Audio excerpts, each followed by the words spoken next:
It is a pleasure to be celebrating both EPA's 50th anniversary and our 2020 National Federal Facility Excellence in Site Reuse Award winners. For 50 years, EPA has worked with our local partners to make our nation a leader in clean air, water, and land. The revitalization of contaminated sites brings real and substantial benefit to communities. About 1,000 Superfund sites, both federal facility and non-federal facility, have been cleaned up and redeveloped into productive sites. A recent economic analysis study found that at just 22 federal facility Superfund sites, more than 1,400 businesses generated more than $9 billion in sales each year and helped create over 115,000 jobs. I congratulate the 4 winners of EPA's 2020 National Federal Facility Excellent in Site Reuse Award. Weldon Spring Department of Energy site in Missouri in the National Priorities List or NPL category. Former Fort Ord, California in the Base Realignment and Closure or NPL BRAC category. Former Naval Training Center, Orlando, Florida in the non-NPL BRAC category, and Valley Forge Asbestos Release Site, Pennsylvania in the non-NPL category. These award-winning reuse sites are among the top accomplishments we celebrate during EPA's 50th anniversary year. Now let's hear from our winners.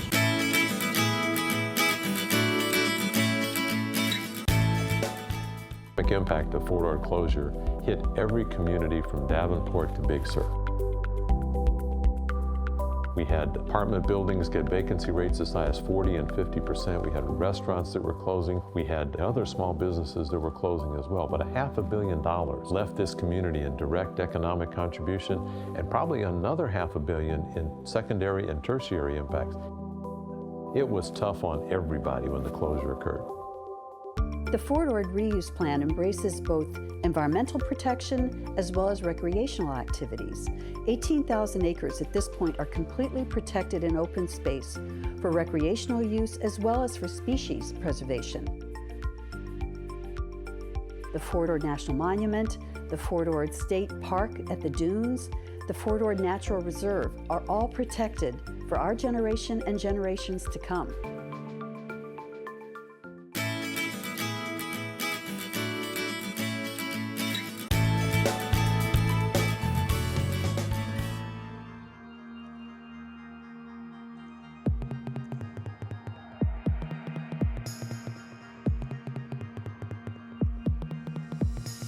I want to thank you sincerely for being part of the success of transforming the site from a national security center that assured our liberties to today where we protect human health and the environment and are able to educate future leaders and future citizens of the state of the nation. This project would not be possible without the help of the U.S. Army Corps of Engineers, so I would also like to express my appreciation to Colonel Brian Sizemore. History is very important. The event unites original landowners, the families, and we hope to make you proud.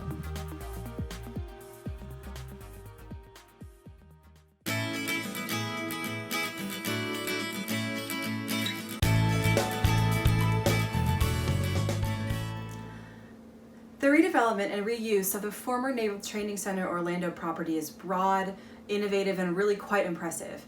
The main base area was converted into Baldwin Park, a master planned community with over 4,300 residential units covering a wide range of demographics, featuring green spaces, shopping, and other amenities. 2 smaller portions of the former facility were developed into residential spaces with community facilities as well.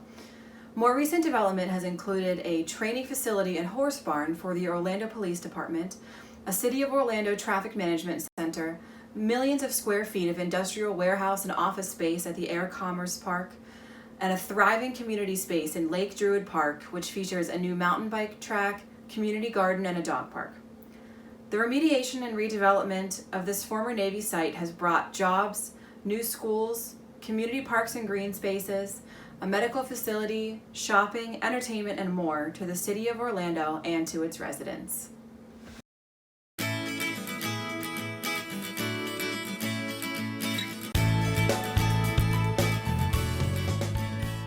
Hi, Hi, I'm Donna Davies, the project manager for the asbestos release site remediation which occurred within Valley Forge National Historical Park.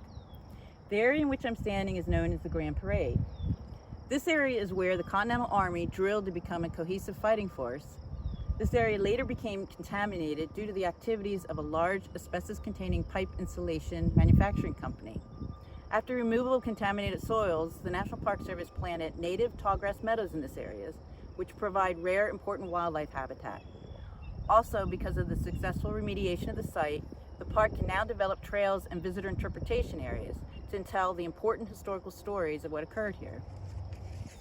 Also, following cleanup of the asbestos release site, the National Park Service was able to complete Sullivan's Bridge, a pedestrian and bicyclist bridge which connects the two sides of the park separated by the Schuylkill River and provides a critical link in a vast regional trail network. The bridge could only be constructed after contaminated soils associated with the site were removed. Congratulations to the 2020 National Federal Facility Excellence in Site Reuse Award winners. This award recognizes the hard work, creativity, and cooperation of these teams and encourages restoration of federal facility sites for beneficial reuses. Learn more about the winners as well as federal facility cleanups around the country at our website, epa.gov/FedFac.